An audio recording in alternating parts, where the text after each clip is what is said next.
doing this. Ooh, can barely see over my eyes. Okay. Hey, Janka, how you doing?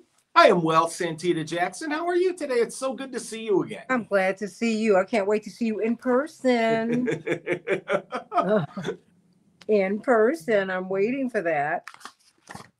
So just one moment. I did get to see your father recently at the rally on Daly Plaza, which was good. Oh my goodness! Well, you know he's going to keep on kicking it. Boy, I tell you what, that is an inspiration to us all. You know, bless his heart.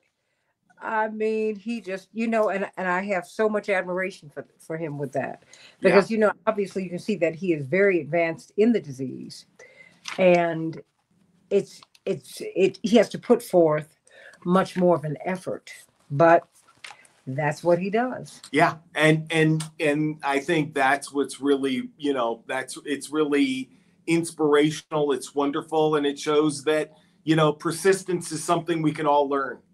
All right. Well, I'm going to come to you because we got a lot going on. Jeezy peasy. Oh my gosh. Okay. So here we go. We're up now. I'm going to wait until. Hey, everybody. Welcome to the Santita Jackson Show here on AM 950 Radio, the voice of progressive Minnesota. It's a joy to be with everyone today. I'm going to keep the rest of my people outside of the chat because I want you to hear what this gentleman has to say. It's always a pleasure to get Ed Yonka from the ACLU of Illinois. He is their director of communications and their policy director. And the ACLU, as always, they are on the case, not just in Illinois. They're on the case all over the country. They really do protect our civil liberties, our civil rights, and they are really at the centerpiece of the conversation today. How ironic it is that 60 years after signing the Voting Rights Act into existence, really enacting the amendment that gave African Americans the right to vote. Well, now the vote is under threat. Just our civil rights, our civil liberties, our freedoms are under threat. And we need to talk about that as we're looking at Washington, D.C. There is a federal takeover of their police. You have ICE on the street. You have the FBI on the street. You have the National Guard on the street. That apparently is going to be happening in Chicago. Chicago's a different kind of animal. We'll see how that works out. But what is happening is that brown and black people in Washington, there's Washington and there's D.C., everybody. Washington is where official, you can go on and laugh at it, it's where official Washington resides. But there's D.C., where the working people, primarily black, but the working people live. And they are saying, no, I don't feel safer, I feel less safe. We're seeing people, a young man was detained and held in custody at the D.C. jail for a week. 1 week, because he was carrying a crossbody bag that the FBI said it looked like it was too big.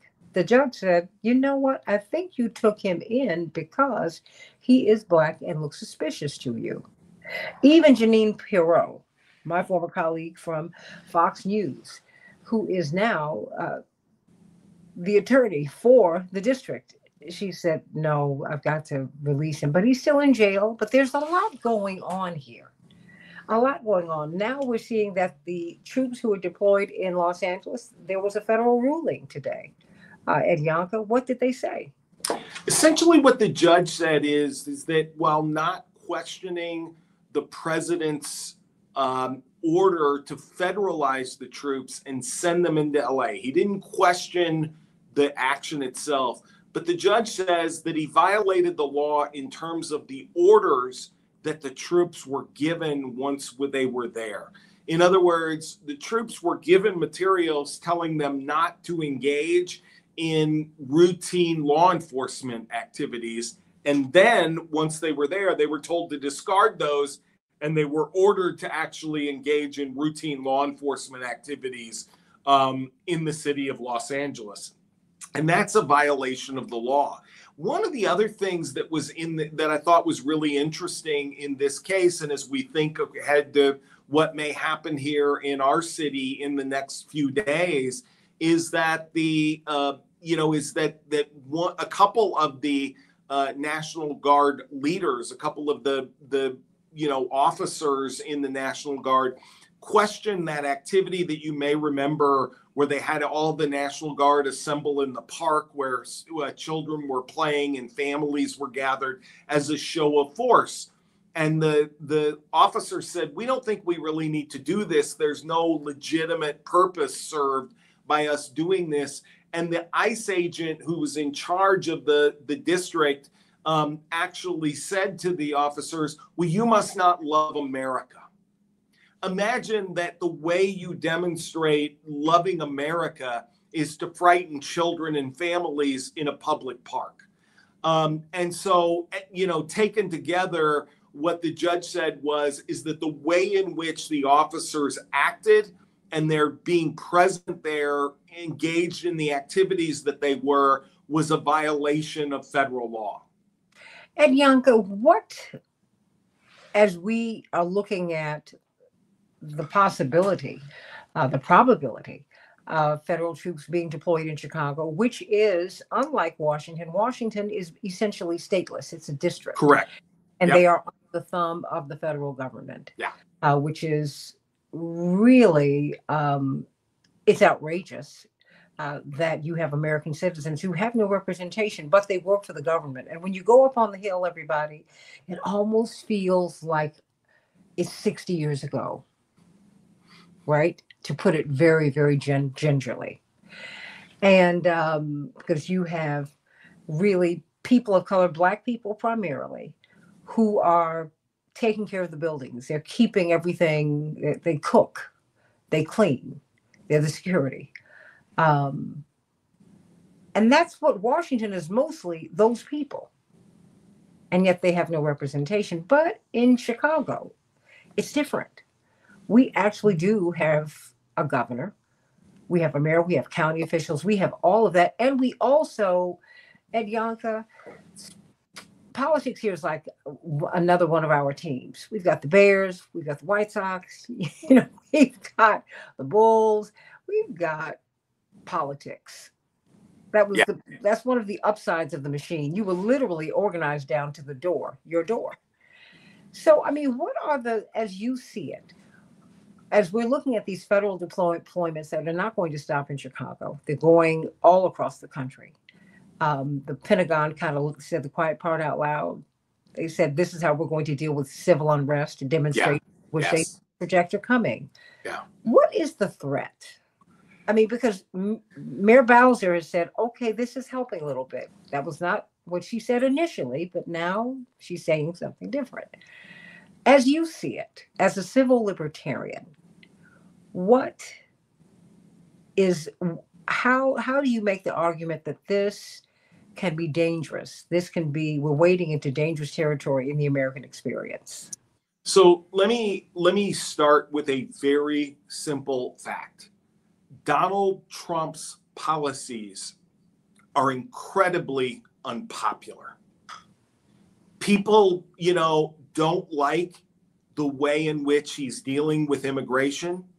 People don't like the deployment of these forces into major cities, and people don't like the way he's dealing with the economy or with trade or with a host of other things.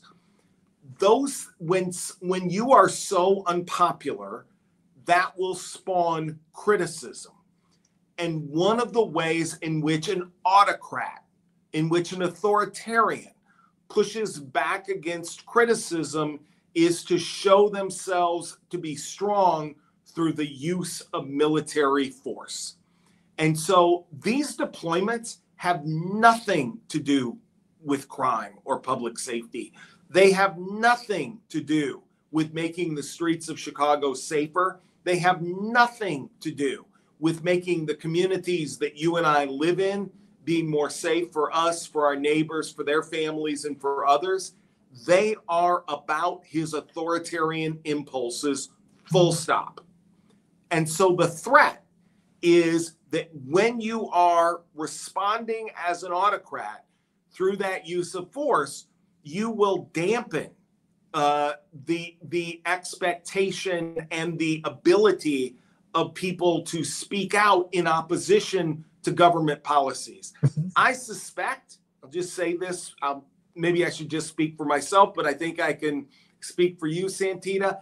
I will never stop speaking out against abuses that I see by government, and I don't care who's in charge, right? This is just built into my DNA at this point. But there are people at the margins who think, oh, maybe I shouldn't go do that. It's not safe because, they had to bring the troops out. They had to bring the forces out because it's unsafe to be opposed to this administration and their radical and reckless policies. Well, I'm afraid. That's what is at stake. Yeah, because don't you think, because people would be afraid. Of course. They'll take a photograph of me. Yep. And I mean, because now it has not stopped with the ICE raids for people. And think about it for a second.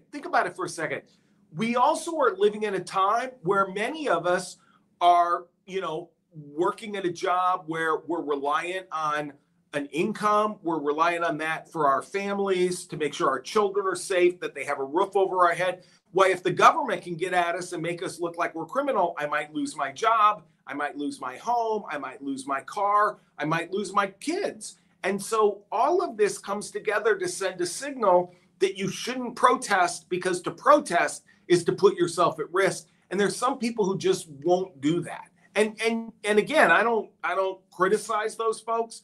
Everybody has a different level of risk assessment. Everybody has a different level at which they approach this. But that is at the core of all of this. That's the danger, because none of this is about public safety. We live in a city that is seen in Chicago, where the city has seen a drop in violent crime. And one of the things we know is that didn't come because troops were in the streets.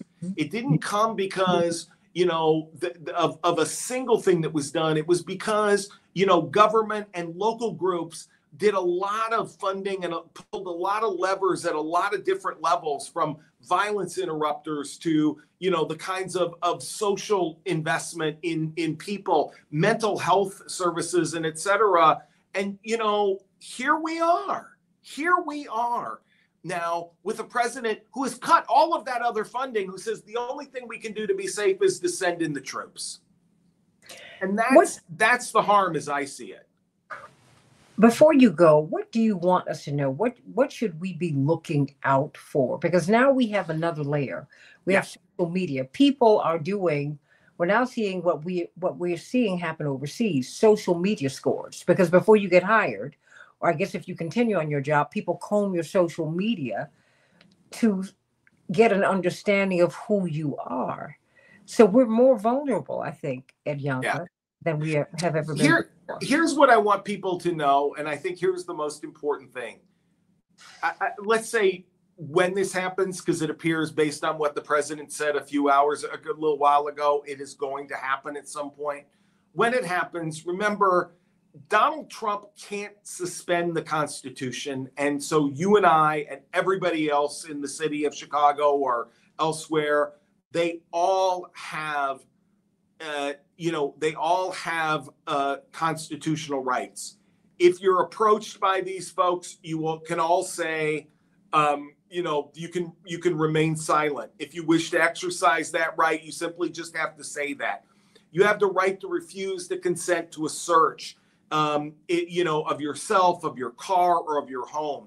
We don't know that these officers are necessarily trained in law enforcement and going to follow that. So we would encourage people, not to put themselves at risk. But you can just always clearly say that you don't consent to a search. If you're being questioned, but you're not under arrest, you can just ask, am I free to leave? And if you are, just walk away, calmly but deliberately, to get out of a situation.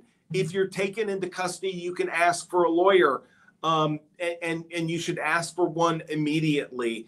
And realize that these things are regardless of one's immigration status. They're regardless of who you're taken into custody by or for what reason. it is really critical that we don't lose sight of the fact that when Donald Trump decides to act like an authoritarian, doesn't mean that the Constitution goes out the window. And I think that's one of the things that we're hoping that people realize. And then the second thing, and I think I've sort of alluded to this in a number of ways, is to recognize again, and just to, with all of your friends and your networks, is just to share that this is not about public safety. You can't say you're for public safety and cut all the funding that helps undergird increasing public safety. This is about intimidation and authoritarianism. And we have to just recognize this for what it is, because we're not going to defeat authoritarianism if we don't actually call it out for what it is. Ed Yonka, Policy Director for the ACLU of Illinois, also, as you can hear, the Director of Communications. It is always a joy to see you, but I know I'll be seeing you because we've got a lot of work to do. We do. We have a lot of work to do. Ed Yonka, sending you all my love. Thanks so much. Absolutely. I'm bringing up the crew here so we can talk about what is going on. And I want you to react to what you've heard. Let me start with you, Ariel Gold, and then I'm coming to you, Attorney Terry O'Neill, Dr. LaShawn Latrice. We've got Reverend Dr. Marshall Hatch, and we've got Theo Hardiman. He kind of mentioned the violence interrupters. I was really glad to hear that, Theo Hardiman. But Ariel Gold, you have been a social worker, and it was very interesting to hear him talk about, Ed Yonka discuss, all of the social programs that are being cut. The social net, safety net, is now being cut. What people need for support, and crime has fallen precipitously in Chicago and in Washington D.C. and all over the country. So, what do you make of what you've heard with him, particularly in light of this LA deployment being thrown out? Ariel? Oh, sorry. No, it's okay. Well, I thought I was muted and I wasn't. And It's all right. It's all right, girl. But you know what? Let me pivot to the lawyer first, to Attorney Terry O'Neill. That's okay. Attorney O'Neill, what do you make of this? I mean, because it appears that because our mayor in Chicago and governor of Illinois, J.B. Pritzker, Governor Pritzker, and Mayor Brandon Johnson are speaking now. Everyone in Chicago, the third most populous city in the country, are getting prepared for this federal deployment. And, we are a city that has a consent decree. So we've already had issues with the police. I mean, our history is a storied one. yes. And now you see what happened with the LA ruling. I mean, because this was something that the mayor said, look, Mayor Karen Bass, the Governor Newsom said, we don't need these troops here. And quite aside from the fact that as the governor, I'm supposed to invite you in. Exactly. And you've gone past me. So talk to me. I mean, what is it that we're looking at? Well, honestly, the other day I was watching a video in which the phrase moral collapse was used repeatedly to describe what's going on in this country. So you asked me for what's going on legally. I think we have to understand that morally there is really, the country really is sinking into a complete moral collapse, precisely because this president is lawless. So to bring it into the legal realm, I'm just really grateful that the ACLU and other organizations are on the case and that they are filing lawsuit after lawsuit after lawsuit to challenge the lawless behavior of the Trump regime, and the militarizing cities, turning cities into cities under military occupation. Washington, D.C. is under military occupation at this time. It is a hostile force. The people don't want it here, but the regime is determined to use Washington, D.C. as an exemplary of, this is why everyone should submit to me, because any place that does not submit to me, says Mr. Trump, I will put your community under military occupation. You will be no different from Baghdad. But Terry, but hold on, because I was reading, because you and I both lived in Washington. I went to school there, lived there for a few years afterwards, and Howard University. And what's interesting is that the Washington Post reported, and other news outlets are reporting very quietly, that this was the deployment of these troops has been driven by K Street, which is where the lobbyists are, which is really the home of the corporations. Right. They have really, I mean, the people for whom we must buy these products that are increasingly out of reach, we cannot afford them, right? Mm-hmm. So it's even beyond this particular administration. We're looking at, I mean, you've got Peter Thiel, who, when asked in an interview if people are necessary, he hesitated. And it's like he had brain freeze. Did you, I mean, has anyone seen that? I mean, I didn't see it, but the tech overlords are who they are. Oh, yeah, but it was frightening. Yeah. Because these are people who say that the world is overpopulated.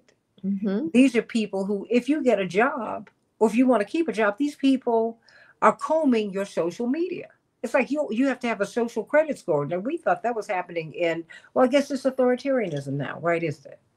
That's right. That's right. And look at the corporations, billionaires, CEOs have supported Donald Trump. Why? Because he gave them a big fat tax break in this big ugly bill that he just passed. And not only the tax break, it's the relief from regulation, which is worth at least as much money, if not more money, than that tax break that he just gave them. So yes, and this is what I'm talking about, is a general moral collapse. And by the way, by the early 2000s, economists were talking about the hollowing out of the middle class. So Santita, yes, you say we can't afford these goods. That's correct.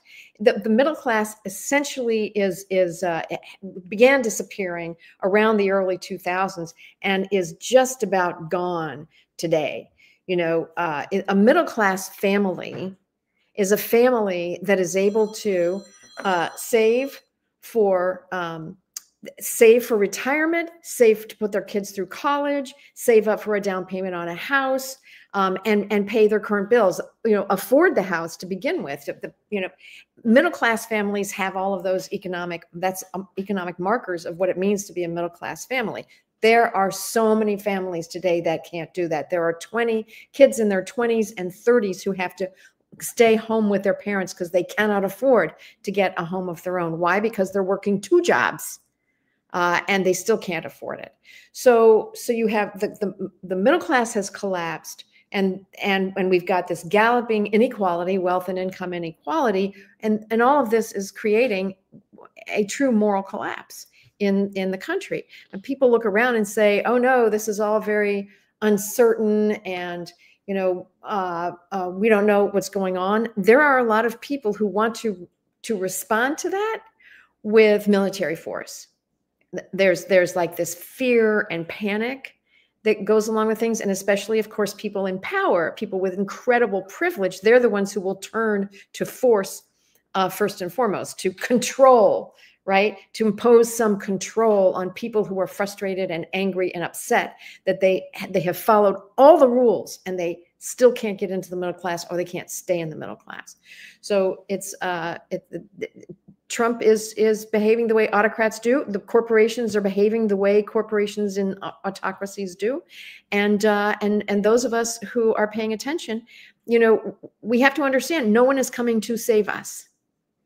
We have to link arms with one another, and we have to save ourselves. Ariel, what are you seeing? Oh, you have to go. Yeah, this is. I was just talking with a family member about, what degree of danger are we in as a country right now between like total autocracy and fascism, not dissimilar from the rise of the Third Reich, versus, what levers of control do we still have? How much power do the courts still have? How much power do the people still have? How much can Congress rein things in? And I don't think we quite know yet, right? We see the courts trying very hard to keep things under control and to be a check and a balance. And but we don't know the full outcome yet. I think very much that Trump is looking for his Reichstag fire, right? And so if you send enough troops into enough places and he gets lucky, because some of what happened with the rise of the Third Reich as well, some of that was happenstance, right? The way things came together at certain times. And so I think he's kind of hoping for that, right? He sends enough troops around the country into cities, and if a real riot breaks out, then he can use that to seize more power. And, so I just keep feeling like this is like we're watching some version of Survivor, right? Some Trump reality show where he's like throwing different things at the audience to see how they respond and see who gets kicked off the show first, or in this case, what enables Trump to really do that next and bigger power grab. So I fully agree. Like, this is our moment as the people, and we need to stay calm. And we need to think of our predecessors like Martin Luther King and Bayard Rustin and James Lawson and further back, and be organized and intentional and principled in our nonviolence and in our approach and in how we take care of each other. And these are dangerous times that define us. Well, Pastor Hatch, what say you? Because you continue to say and preach that we must resist. And of course, you and Ariel Gold, from the Fellowship of Reconciliation, come from the nonviolent tradition. I mean, and people have to understand that nonviolence love is not weak. It's not a display of weakness. And nonviolence is not a display of passivity. It's nonviolent resistance. And where do you see this going, Pastor Hatch? I mean, because now you see that at least in Los Angeles, we can take some comfort from the ruling today that these deployments that, no, this is not what should have happened here. And yet the march continues to go on across the country, right? For this. Yeah, and good afternoon to the guests and those who are listening. These are very dangerous times. I'm over here on the west side of Chicago. Just pulled up to my house. I live 3 blocks from the mayor here in Austin, in Chicago. These are very dangerous times. And of course, I think that the light that your show has shed on just how intentional these actions are in terms of the authoritarian playbook that's being executed, and so Chicago, of course, they're calculating. They also are very capable of miscalculation, and so I think we clearly the technocrats, the oligarchs, interested in it's a very sinister vision of controlling and managing every aspect of the lives of the humans who they see remaining. I mean, it's us. It's an incredible sinister executed vision of a world that that is basically managed not by without a democracy, but basically a rule of a super elite, and this is being played out. Here in Chicago is going to become ground zero, as you mentioned. Chicago is unique in that it has an incredible history of union organizing, civil rights leadership, not only just faith-based leadership, but nationalism of every sort in the Black community. And so this is going to be, they can be capable of miscalculating what they expect the outcome to be here in Chicago. And so I think that it's going to be incredibly dangerous. We're going to have to be very intentional about building community, has been shared, taking care of each other, and giving our people that we have access and influence good information. And of course, while we're focused locally, the planet, the global geopolitics are moving swiftly to marginalize America. And we saw some very interesting, photo shots of leaders, from some of them BRICS, but of course the President Xi, Modi, and Pastor Hatch, most of the world, the G7, yeah. The G7 gathering is one of the most comical gatherings, Terry and Ariel and Dr. Latrice, that I have ever seen. When they call these world leaders, I'm like, no, these are European leaders, and an honor Yes. called the Japanese. 7/8 of the world, Reverend Jackson would always say, they're not there. What are you talking about? It's G7, gee whiz. No, this is not who the world. These people don't populate the world, and the world. I guess we're going to have to adjust to the fact that we're not at the center of it. Very much so. We have to adjust, and I don't know that psychologically, some of the folks from the West have the capacity to decenter themselves. And this is going to be a very dangerous season. I mean, to be African American means that for many of us, our perspective is identity with the 2/3 world, because we've been in the belly of this beast, of imperial America. And they all look to us to see how we handle this, right? Yes. And that's how we respond. Our leaders have meant so much. You will go to Northern Ireland, Ariel and Attorney Terry O'Neill and Dr. LaShawn Latrice, and you see Angela Davis and Dr. King and Malcolm X and Marcus Garvey and Jesse Jackson. And I mean, you see all of the Reverend Dr. Martin Luther King, you see them all in murals all over there, because they are seen as symbols of resistance against the empire, right? Yeah. Yeah. So are you saying that's what we're doing now?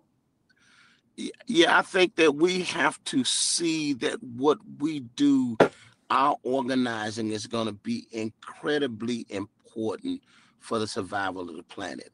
I mean, it's local and it's global. Why do you say? And the country has to be redirected. I mean, you just mentioned we were doing a film festival tour maybe about 3 years ago.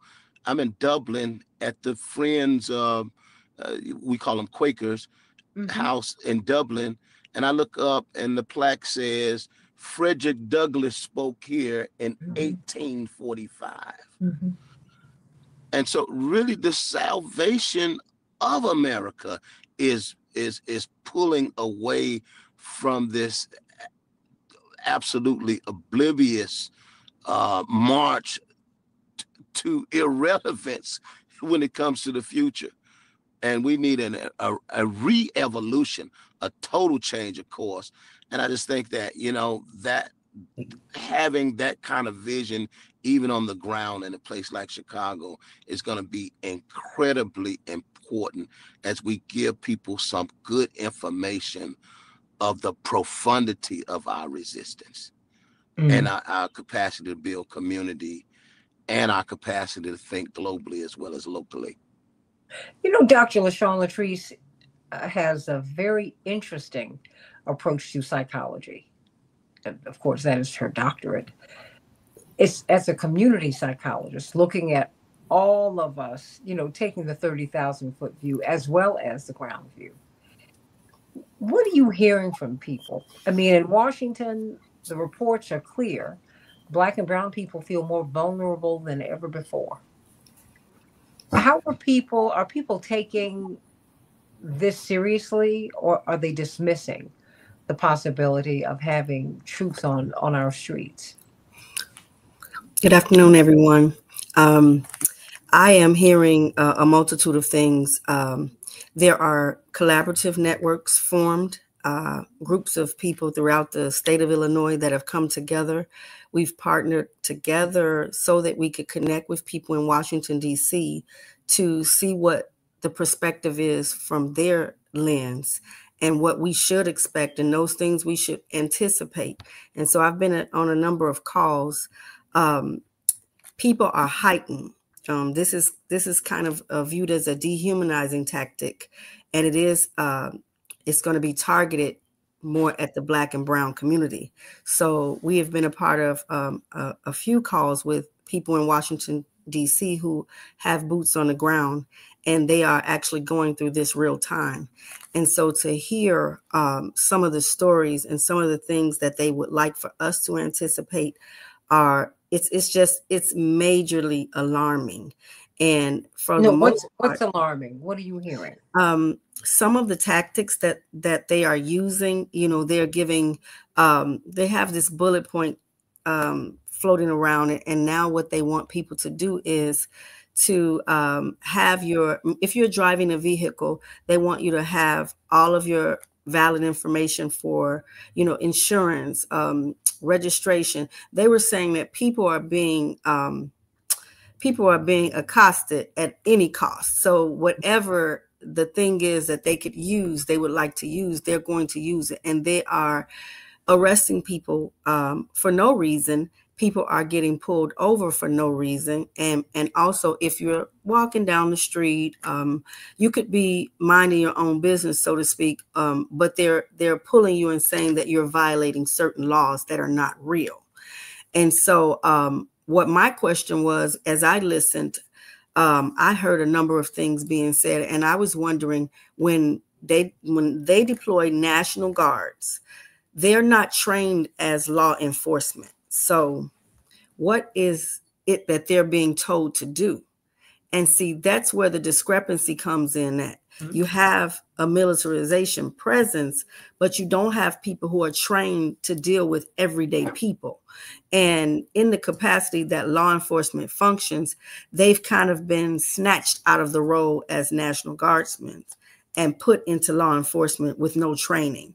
And that's dangerous. And it makes for a very dangerous situation when you're dealing with the public, because people are on the defense. They are feeling, you have a group of people that feel like no matter what, they have to defend themselves. And then you have the other groups of people that are just trying to inform people to say, hey, you have rights. You have to know your rights. Make sure that you're not walking alone. Make sure that, people know where you're going. But it is a crazy situation. And to think that they're only targeting a specific group of people, that's what I've always anticipated that was going to happen. And I believe that it's going to exacerbate the racial tensions that exist between regular civilians and law enforcement already. Attorney Terry O'Neill, what are your rights? I mean, what is an arrest? Maybe Pastor Hatch and Ariel Gold and Dr. Latrice, I need to find out what it is to be placed under arrest, what it actually is, because I'm trying to figure out, do the FBI put you under arrest? What about the National Guard? What about ICE? I mean, what do they do? I know the police can put you under arrest and they, Miranda you. Do these other entities do that?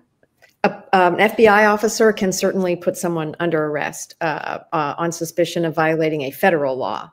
A municipal a city police officer can put someone under arrest on suspicion of violating a city or state law.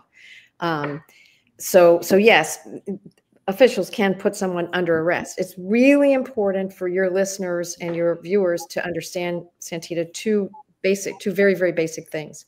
Number one, you are not required to say anything to any law enforcement or immigration enforcement person, except if they ask your name. There's a stop and frisk permission. The police have permission to stop and frisk someone if they believe that that person may be armed and in a way that makes them dangerous for the community. And when they stop you and frisk you, they have the right to ask your name, and you have to give them your name. That does not give them the right to search you. In order to search, they can frisk looking for weapons, but they can't put their hands in your pockets unless they have good reason to believe that there's some kind of contraband in your pockets, drugs, for example, or other things. So for most purposes, those officers, you don't have to say anything to those officers. Maybe give them your name if the officer has some kind of reason to stop you in the first place. That's number one. Number two, you never have to consent to a search. Never have to consent to a search. And number three, the Supreme Court many years ago, gave officers the right to lie to anyone that they are talking to. That is not a violation of your constitutional rights for them to tell you that they could beat you up if you don't let them search you. They can tell you, I will arrest you and put you in jail over the weekend if you don't let me search you. That's a lie. They are entitled to lie. If you consent to a search, then they can search you. So what these officers do is they try to bully people into giving them consent to be searched. They try to bully people into giving them information that they are not entitled to, because you are entitled to not say anything to a police officer. You don't have to say anything. You don't have to consent to a search, but you will be lied to. And so I think it's very important for your listeners and your viewers to understand, when an officer opens their mouth to speak to you, the likelihood that they are telling falsehoods is extremely high.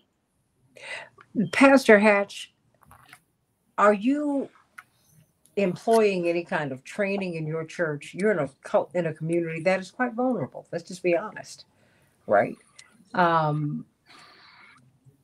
are you helping to prepare the community? You know, I mentioned to the congregation Sunday, I'm going to be taking a page from Dr. Otis Moss's playbook at Trinity. He takes 5 minutes and just kind of give some real information about the context that we're in. And in this case, it would have to be, how should we respond? What does it mean to have federal troops in our community? And so I just mentioned Sunday that these services are going to have to be a word of wisdom and worship, and it's going to have information as well as inspiration. I just feel like we owe that to the people. Those of us that do church, that actually have the capacity to congregate people regularly every week. I always was impressed by de Tocqueville's analysis of America and the freedom of assembly and the freedom of religion. I just think that congregating on a regular basis, building communities of mutual, of love and mutual aid are going to be very important in an environment like this. In my community, the church is I've challenged pastors, is one of the last places a lot of people in our community feel like they can get good information. Mm-hmm. And so we've got a critical role to play. And I've challenged pastors, don't blow it. This is a historical season that we've been called to minister in. Yes, I'm going to start doing the 5 minutes, at the tail end of the service with some of this information like we've heard today. What are your rights? The ways that we're going to look out for each other. We had a protest of ministers downtown, had over 100 pastors saying we did not need military trained troops, but we needed resources. And we were at the federal building, and they allowed 3 or 4 of our pastors up to deliver this handwritten, hand-delivered letter to the U.S. Attorney and to the President, and they were upstairs, and I half jokingly, when they came down 45 minutes later, Reverend Jeanette Wilson was with them, and they said, we're surprised you guys stood around and waited on us. I said, we didn't want to have to come get you from El Salvador. We wanted to make sure you made it down the stairs. Half jokingly, you know. So or Uganda. Or Uganda. No, Uganda. Yeah. Uganda's for black people. El Salvador is for brown people. That's, I mean, yeah. Or South Sudan, as it were, right? Yeah, because that's what they're doing. And I think that, you know, but Dr. King he pulled my father out of the University of Chicago. He said, I can teach you more about theology than they can teach you in that school. You need to come with me. And thank God, because it was the last 3 years of his life. Mm-hmm. If the pastors aren't going to teach, Jesus was the great resistor. So if the pastors are not going to teach you what Terry O'Neill just said, if and when you have an encounter with the police, these are your rights. That's what James Lawson did. Am I not right, Ariel? That's because before you went to sit at the lunchroom counter at Walgreens and at Woolworths, you were taught how to do it. I was taught as a little girl how to march. And I also sadly was taught that if someone pointed a gun at my father, I was not to blink, I was to look. And my mother told me this when I was 5, that's the first time I witnessed it. She said, I don't need tears, I need a witness. And people thought it was a cold thing for her to say. But you know what? Malcolm X's children were my age when they watched their father killed. Yep. She said, you can cry later. And that's my reality. That's my reality. And the reality of Torres Riley, a young man in Maryland, was wearing a crossbody bag that the FBI thought was too full. They put him in jail for a week, Pastor Hatch. Even the judge said, what is this? You can't just put someone in jail. And the judge said, and my bad. Are you kidding? That's what's coming for us. I mean, and they're what used to be misdemeanors, they are now trying to make them felonies. I mean, we have to, and the church is the only space that's free enough to tell the truth. You know, I mean, you're the one. You're the one. I mean, because you are a beacon of light in this city. And I've known you a long time, and I know that to be true. And it's you are, I mean, and because that's been really what Reverend Jackson's ministry has been about, because you brought in all of those elements under the umbrella of the church. Because that's what has to happen, because our people, young people and adults, need to know when you encounter the police, when these people come to you, what do you do? What do you have the right to do? Because we don't know. And you have to drill it into them, because when you have that encounter, it frightens you. It is unsettling. It's unsettling. I mean, I just saw you purse your lips, Ariel. Why?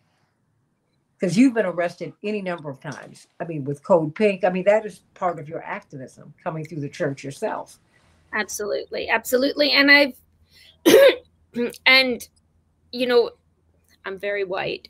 And when I've been arrested in Israel, which I have been, I'm very white and American and Jewish. And so I carry that, and it's a very different experience. And I'm really aware that when I'm getting arrested, I have the responsibility in that case to protect those around me and to provide a calming presence in the way that you just said, you know, like, this is not the time to blink. This is the time to focus and be present and be witness. And in fact, one of my more recent arrests inside the U.S. Capitol, when we were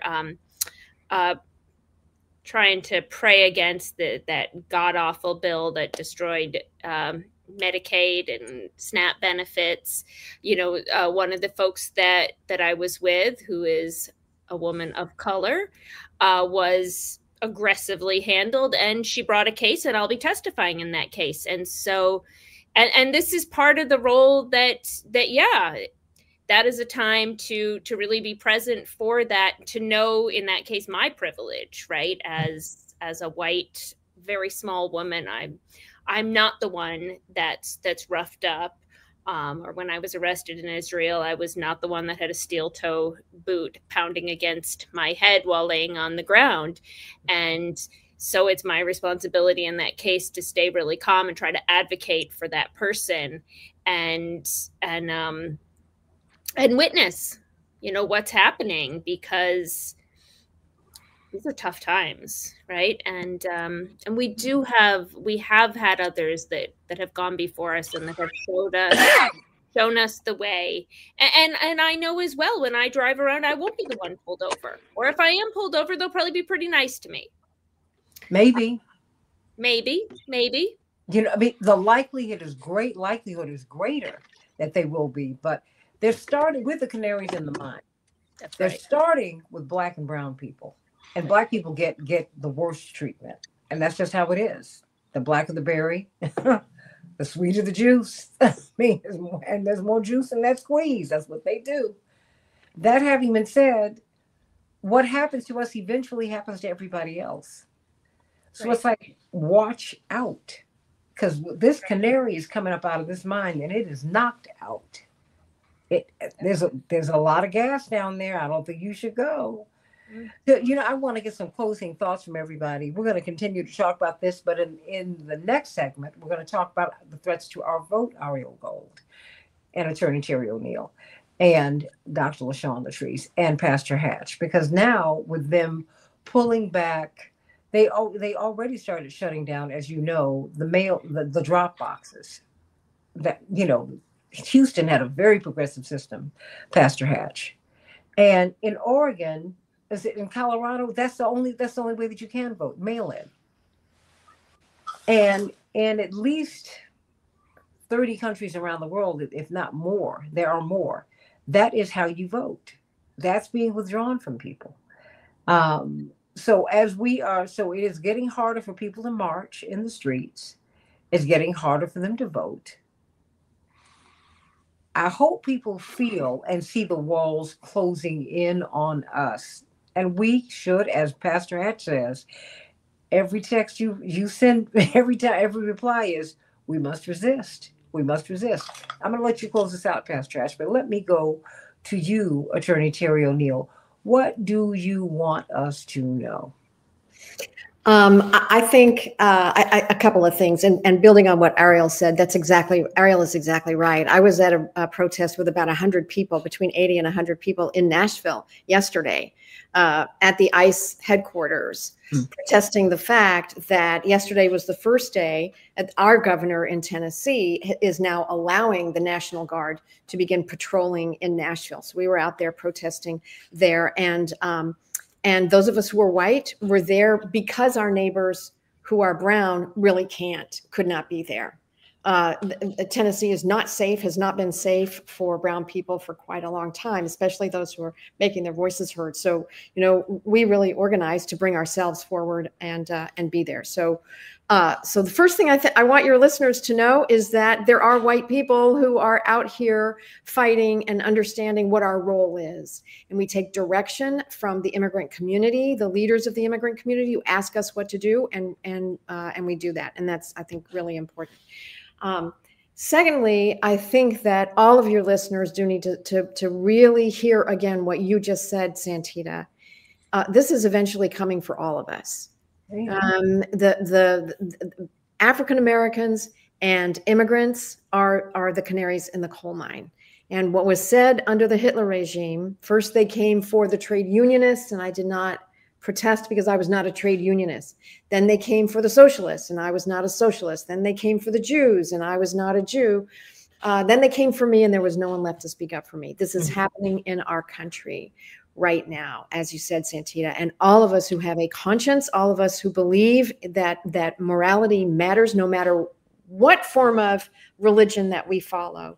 If we have a core belief in a a commitment to just basic morality, we all have to come together at this moment. And it's time for us to flex our collective power. People worship or not worship the way they do. If people believed in God, the world wouldn't be functioning this way. So people just need to keep that from me. Because if you are godly, you behave very differently. Yeah, Dr. LaShawn Latrice.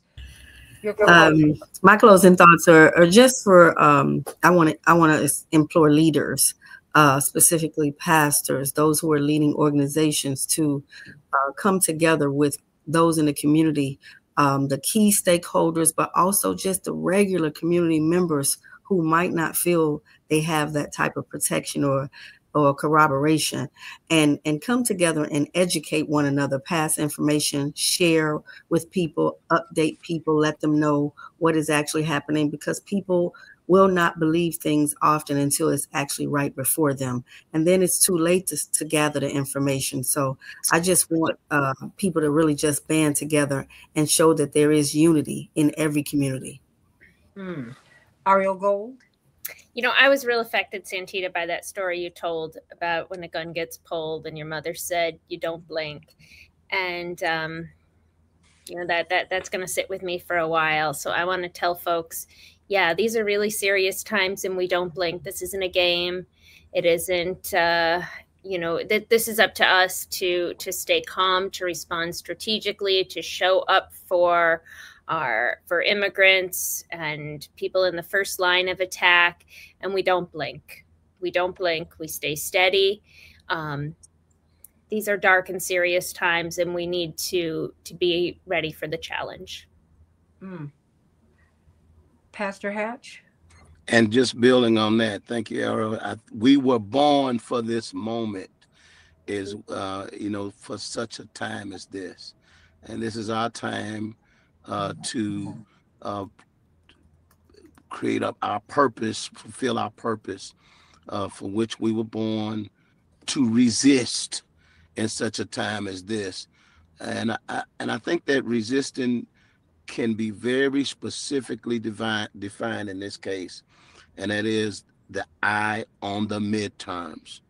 I think the consensus is that all of these actions that are coming out of the Project 2025 White House are designed to negate the midterm verdict that will be deserved by this time next year.